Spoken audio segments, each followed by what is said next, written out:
y a urgence aujourd'hui. Donc pendant très longtemps, on discutait, on négociait, on comprenait. Là, il n'y a plus rien à comprendre, il n'y a plus rien à expliquer. On est face à une réalité barbare contre laquelle il faut lutter. Et il faut lutter avec les moyens que nous avons aujourd'hui. On a déjà des moyens qui doivent être utilisés à plein.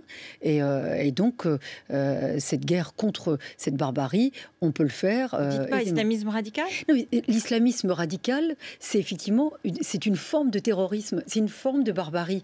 C'est pour ça que moi, rien ne me gêne. Moi, vous savez, vous me connaissez quand même un petit peu. J'ai toujours dit les choses telles qu'elles étaient. J'ai dénoncé ça depuis longtemps. Il y a encore quelques mois, j'ai demandé au Parlement européen, j'ai demandé à la Commission européenne, M. Barroso, ça ne l'a pas du tout intéressé, c'est qu'on élargisse par exemple le mandat du Centre européen de cybercriminalité.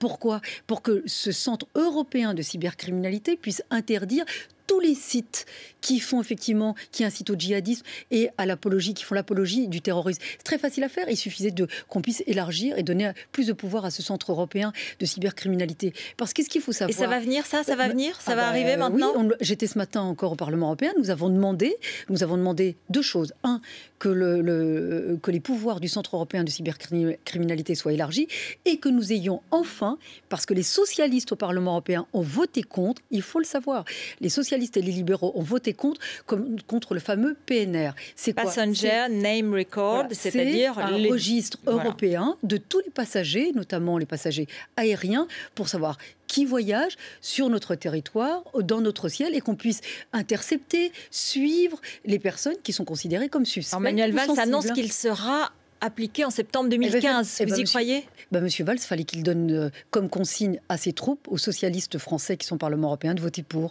Parce qu'il ça s'est passé le 25 novembre dernier. Les socialistes ont voté contre. Donc aujourd'hui, il y a urgence à ce que ce dispositif soit effectivement adopté. Et nous avons toujours été mobilisés sur ce sujet. Centre européen de cybercriminalité pour lutter contre... PNR, dont on n'a pas. Et il faut savoir, parce qu'on parle de loup solitaire, il n'y a plus, à l'ère d'Internet et réseaux sociaux, il n'y a pas de loup solitaire. Rappelez-vous, j'étais sur votre plateau au moment de l'affaire Mera, je disais, quand j'ai contesté la formule d'expression, il n'y a pas de loup solitaire.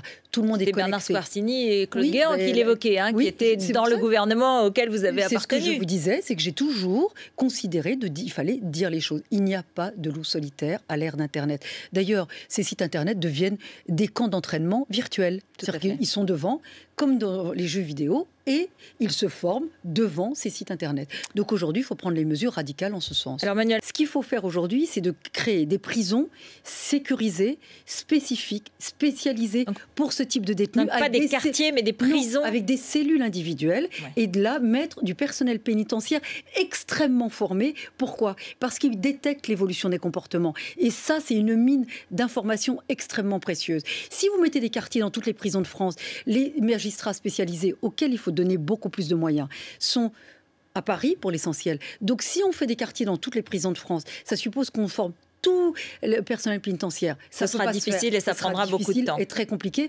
Et à la fois, si vous mettez des quartiers dans toutes les prisons de France, c'est-à-dire que quand on voudra entendre ou confronter ou auditionner ce type de détenu, il faudra le déplacer de Perpignan, par exemple, à Paris, avec le risque que ça occasionne, c'est-à-dire sur les déplacements, risque d'évasion, risque d'attentat. Donc il faut des prisons sécurisées, cellules individuelles et avec du personnel extrêmement formé à ce type d'individus. Et pas avoir des psychologues qui essayent d'avoir des éléments pour comprendre et expliquer leur parcours. Non, il faut des spécialistes qui puissent détecter tous les éléments qui sont indicateurs d'un éventuel passage à l'acte. Et ça permet d'avoir de l'information. Est-ce qu'on oublie ? Moi, j'ai beaucoup de respect, parce que souvent, ils sont ignorés, peu respectés, c'est l'administration pénitentiaire. Ce sont une source et une mine d'informations qu'on ne peut pas imaginer, parce qu'ils sont avec eux 24 heures sur 24. Revenons